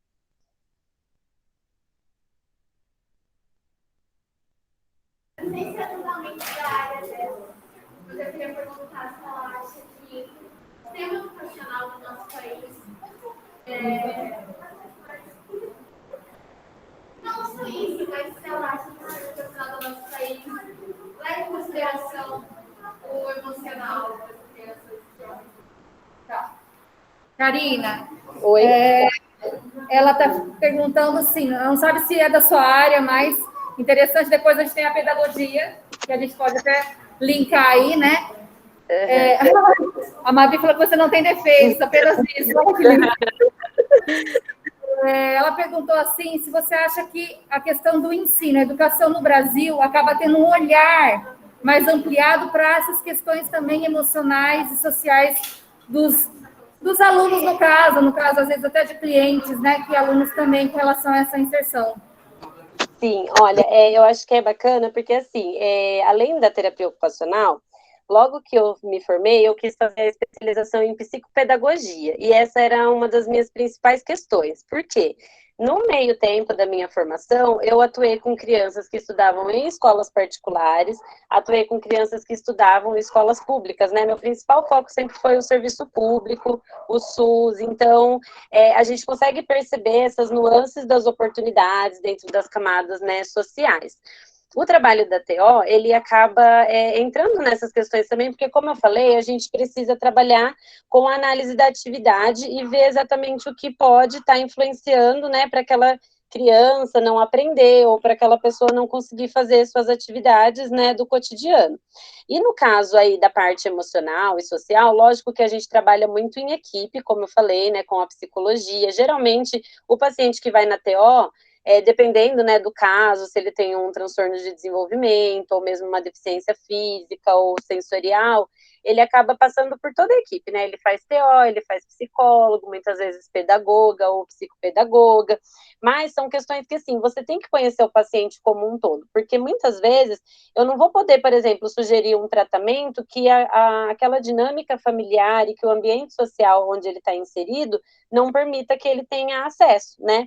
Então, eu preciso estar sempre atenta a essas questões sociais, que infelizmente, né, a gente sabe que questão de acessibilidade, inclusão escolar, isso seja na escola pública ou na escola particular, a gente tem, né, a gente esbarra nas questões sociais no sentido dos preconceitos, ou mesmo no sentido do quanto de estrutura a gente tem para essas pessoas, né, seja na escola ou nos outros ambientes sociais, e a gente precisa, sim, estar bem atento. Tanto que eu vi, né, aí dos outros profissionais, vocês perguntaram bastante sobre a grade da faculdade, e na TO a gente estuda toda a parte de biológicas, né, então anatomia, né, para conhecer sobre o corpo, os músculos, neuroanatomia, porque a gente precisa conhecer sobre o funcionamento neurológico do cérebro, mas a gente também tem matérias que são relacionadas à psicologia, à sociologia. Então, na verdade, a gente acaba tendo que conhecer ali um pouco de tudo do ser humano, né, para a gente poder entender e intervir da forma mais adequada, para a gente poder realmente fazer uma análise da atividade, do tratamento e oferecer aquilo que o paciente pode executar, que está ao alcance dele, estender essas possibilidades, né, também para o âmbito da casa, não fazer só dentro da terapia. Então, toda a questão social e emocional, ela vai estar intrínseca aí dentro do nosso atendimento também. Estão perguntando como que funciona a terapia ocupacional na essência, assim. Eu acho que, assim, para mim, é aquela questão de você oferecer, né, uma nova possibilidade, um novo olhar para a vida daquele paciente. Então, eu acho que, assim, primeiro de tudo, é a questão de qualidade de vida, que é uma coisa que todo ser humano precisa, né? Em segundo lugar, você auxiliar, né, você poder fazer parte de um processo onde o caminho daquela pessoa que você está atendendo, ele vai ser um caminho mais leve, ele vai ser um caminho com maior possibilidade. Então, eu acho que, assim, socialmente, quando uma pessoa com uma deficiência, né, tenha ela nascido com essa deficiência ou tenha ela adquirido essa deficiência ao longo da vida, é um caminho que, assim, ela vai encontrar obstáculos, né, na sociedade, ela vai encontrar dificuldades para realizar suas atividades. Então, a gente quer, na verdade, olhar não para a deficiência da pessoa, mas para a potencialidade, né? Às vezes a sociedade, ela olha assim, o que essa pessoa não tem, o que faltou nela, porque ela é uma pessoa com deficiência. E o nosso olhar é pensar assim, o que essa pessoa tem de potencial, como ela consegue fazer de uma forma que é adequada para ela, como ela consegue aprender de uma forma que é adequada para ela. Então, eu acho que a essência da terapia ocupacional é a gente transformar esse caminho de forma mais leve, trazer qualidade de vida e principalmente promoção de saúde e participação social, autonomia, né? A independência e a autonomia nas atividades como um todo é o principal foco da TO. Por isso que a gente fala assim, mas como que você vai trabalhar lá com um bebezinho que está na UTI? Porque já é um trabalho ali de prevenção, né? Você começar a pensar que desde o momento em que nasce, essa pessoa, ela está recebendo informações do ambiente, ela está adquirindo habilidades e você vai estar intervindo já para que isso não cause um déficit, né? Para que ela não deixe de viver as possibilidades que um bebezinho recém-nascido, que uma criança de alguns meses iria vivenciar se não estivesse passando por aquela deficiência. E assim ao longo de toda a vida, para cada faixa etária, e mesmo lá no envelhecimento, pensar na qualidade de vida, que não é porque a pessoa já está mais velha ou com alguma debilidade, ou mesmo na idade adulta, e se a pessoa sofreu, por exemplo, um acidente vascular cerebral, a gente tirar essa característica de que porque a pessoa tem uma deficiência, ela vai ser menos participativa. O nosso olhar da TO é que a pessoa tenha autonomia, independência e que dentro das condições e possibilidades dela, ela possa viver os sonhos dela, ela possa realizar, concretizar tudo aquilo que ela deseja, assim como todo mundo. Então, eu acho que esse é a nossa principal essência, assim, é poder contribuir nesse processo de autonomia, de independência, da pessoa poder vivenciar o máximo aí de tudo que ela desejar.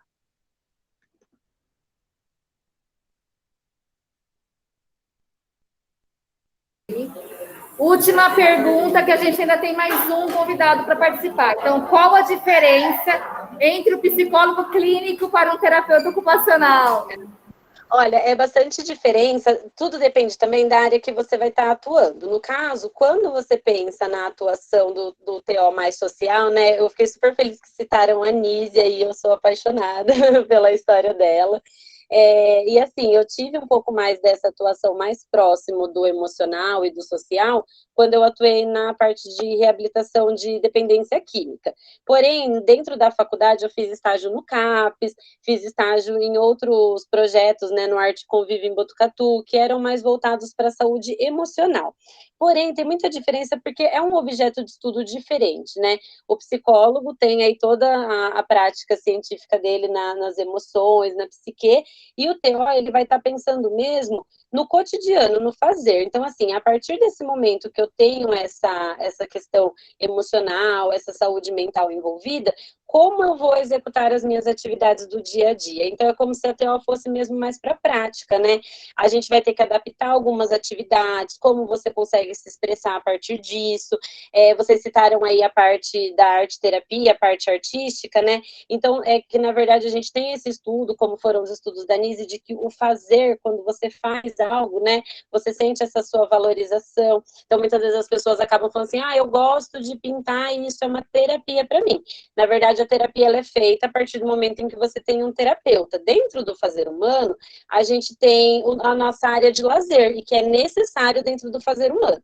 Então, quando a gente faz alguma coisa que traz prazer, é porque a gente está fazendo uma atividade de lazer, e que ela é muito importante, né, para a formação da nossa saúde emocional. Mas quando você está em uma debilidade, que você tem um déficit emocional, e que você tem realmente uma doença, e às vezes psíquica, um problema de saúde mental, você vai precisar de um profissional direcionando essas atividades, porque senão, geralmente, você não iria conseguir fazer sozinho, né? Eu queria só acrescentar um adendo aqui, que dentro disso tudo, né, no meio desse processo, eu como prática pessoal, eu fazia aulas de circo, e isso acabou se tornando uma vertente do meu trabalho também. Como eu trabalho muito com o desenvolvimento da coordenação motora, da parte sensorial, dos movimentos, né, da descoberta aí das atividades através do corpo, eu linkei as duas coisas e eu tenho um projeto de circo adaptado, que é o meu xodózinho, então, que são aulas de circo para pessoas com deficiência. A maioria do meu público acabou sendo de crianças com autismo e algumas com síndrome de Down. E também acaba sendo meu objeto de estudo dentro do mestrado, que no momento eu faço uma pesquisa relacionada a controle postural de crianças autistas. Então, assim, é só para contar que a TO é maravilhosa e que tem uma gama de possibilidades imensas. Existe faculdade, infelizmente aqui em Bauru a gente não tem mais, porque fechou o curso na USC, mas tem na Unesp de Marília, tem na UFSCar em São Carlos, que é aqui pertinho também, tem acho que em Ribeirão Preto, acho que é na USP de Ribeirão Preto. Então, assim, existe aí a possibilidade ainda do curso, apesar de muitas vezes as pessoas acharem, né, tipo, eu procuro TO, mas acabei indo para psicologia ou para fisioterapia. A TO é uma profissão cheia de possibilidades e que pode atuar em hospital, em CAPES, em serviços de saúde, clínica particular, social. Então, tem um montão de coisa legal aí, e eu fico à disposição se depois alguém ainda quiser saber mais detalhadamente alguma coisa, tá? E Só um PS aleatório. Seu estilo me lembrou muito da minha ex-professora de artes, Lívia Perrot. Nossa, eu amei muito. Mais legal que a gente consegue sentir a arte na sua vibe. Isso é incrível. A Lívia já foi parceira aí das aulas de circo, bastante parcerias na vida também. Obrigada, Karina. Um beijo, viu? Beijo. Obrigada. Foi um prazer. Tchau, tchau. Vamos agora para o último, nosso Thiago. Aí, Ti. Aê! Tudo bem? Bom, vamos lá então. Vamos lá, Ti. Você já sabe o esquema. Já sei. Bom, minha parte é a parte da pedagogia, né? Sou formado em pedagogia. Não foi uma escolha de primeira. Quando eu saí do ensino médio, minha vontade foi de fazer uma faculdade, mas por condição de família, né? A gente não tinha uma condição ali, então comecei a fazer cursos na área da informática. Fiz 3, 4 anos cursos na área da informática. E eu entrei assim, falando, eu vou fazer faculdade na área da informática, vou fazer ciências da tecnologia. E quando eu vim para Bauru, morava em Itapuí, né? Vim para Bauru para procurar uma faculdade, fui direto para a USP. Na hora que eu cheguei lá, né? O curso que eu queria já não tinha mais, já tinha fechado a grade. E aí eu estava com o meu primo, ele falou assim, não deixa de fazer, né? Alguma faculdade, já que você vai conseguir fazer, tenta um outro curso. E aí eu vi pedagogia, nem sabia o que era pedagogia, né? Mas era na parte de professor. E eu tinha algo dentro de mim, que ainda tem até hoje, que eu gosto muito de ensinar. Falei, bom, eu vou tentar então fazer pedagogia, né? Tanto é que no meu primeiro ano de pedagogia, eu falava assim, o que eu estou fazendo nesse curso, né? Falei, eu vou sair, não é para mim isso daqui. Até que no meu segundo ano de fazendo a graduação, eu comecei a trabalhar na prefeitura de Itapuí como coordenador pedagógico de um projeto que tinha social lá com as crianças. Então foi aí que eu me apaixonei pela pedagogia. Hoje em dia já não me vejo mais sem essa profissão, não me vejo mais fora da escola, né? Eu gosto muito de ensinar e eu acho que vou tomar aí para o resto da vida, né? Falando um pouquinho mais sobre a pedagogia, ela é uma ciência, né? Que estuda o ser como um todo e prepara aquela pessoa para ser professor. Lógico, nas áreas iniciais aí, né? Na área infantil e também Fundamental 1, até o 5º ano. O pedagogo, ele tem a sua formação inicial ali dentro da faculdade, né? São 4 anos de curso, e depois ele abre um grande leque, assim, para várias outras formações. Como, por exemplo, pedagogia hospitalar, né? Essa pessoa, ele vai estar agindo dentro do hospital, com as crianças e tudo mais. Orientação educacional, o pedagogo, então, ele vai trabalhar com os professores dentro da sala de aula, né? Dentro de uma escola. Produção de materiais pedagógicos, então, essa pessoa também pode trabalhar em empresas, fazendo materiais pedagógicos, como os brinquedos lúdicos, entre outros. Gestão escolar, que é uma coisa que eu gosto bastante, né? Que envolve a parte da direção e coordenação. Empresarial também, o pedagogo, ele podendo também atuar dentro do RH. Educação especial, Libras, né, entre outras coisas aí, e muito mais, né? Desenvolvimento pedagógico, ele observa o comportamento do ensino-aprendizagem. Então, o que o pedagogo ele vai fazer dentro de uma sala de aula? É claro que, além do ensinar, mas ele vai ali analisar todo o comportamento dos alunos que estão dentro de uma sala de aula. Ele vai entender como é o processo de ensino-aprendizagem, como que aquela criança está aprendendo, né? Qual é a dificuldade que ela tem, muitas vezes, da onde vêm essas dificuldades, muitas vezes precisa encaminhar para outros profissionais, então ele vai saber qual profissional encaminhar certo, auxiliar os alunos nas dificuldades de aprendizagem também, né?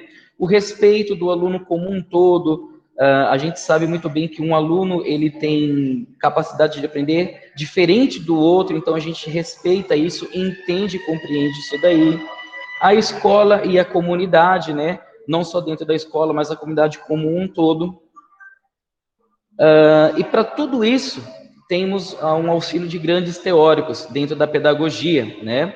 Que são Jean Piaget, Vygotsky, Henri Vallon, Paulo Freire, Emília Ferreiro e tantos outros aí, né? Esses que eu citei são os principais que a gente vê dentro da graduação. O curso de pedagogia, eu fui formado pela USP, né? Ele é um curso de duração de 4 anos. As matérias específicas, você não entra na pedagogia pensando assim, eu vou aprender português ou aprender matemática. Não. Você vê essas matérias, né? Tem essas disciplinas, português, matemática, mas é como ensinar essas disciplinas. O específico mesmo da pedagogia, ela envolve alfabetização e letramento, avaliação educacional, filosofia, comunicação, né? E todos os outros grades aí curriculares que tem dentro da pedagogia. Particularmente falando, eu sou formado, então, em pedagogia, né?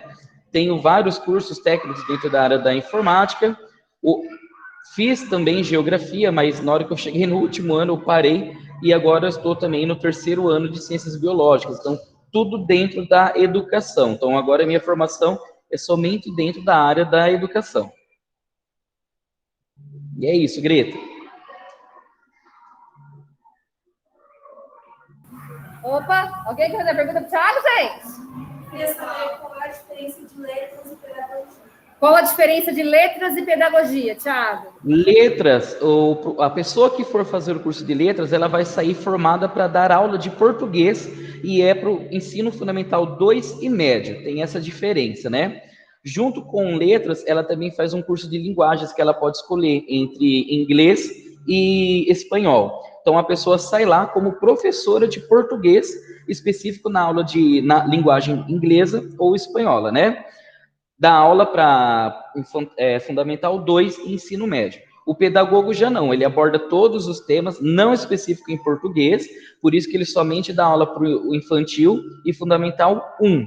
Mas ele sai lá com conhecimentos de português, matemática, histórias, todas as outras matérias.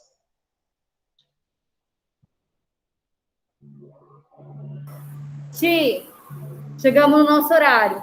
Belezinha, tá? Tranquilo. Obrigada. Vou abrir a tela para todo mundo.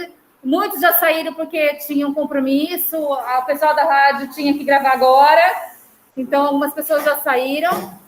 Então, para quem está aqui, representando os que estavam agora cedo, muito obrigada pela participação de vocês nessa finalização dessa feira, dessa semana.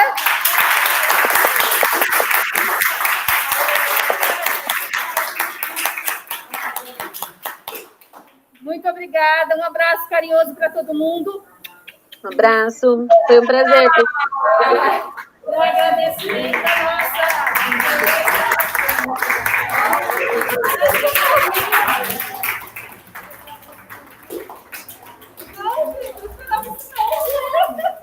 Um mimo, né, gente? Muito obrigada.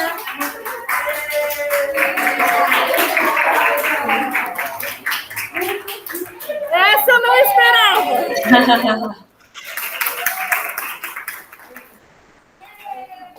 Foi principalmente para vocês, né? Vocês sabem disso.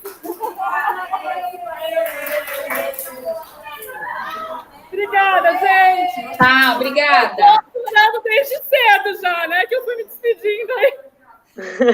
Obrigada. Obrigada, Greta. Tchau.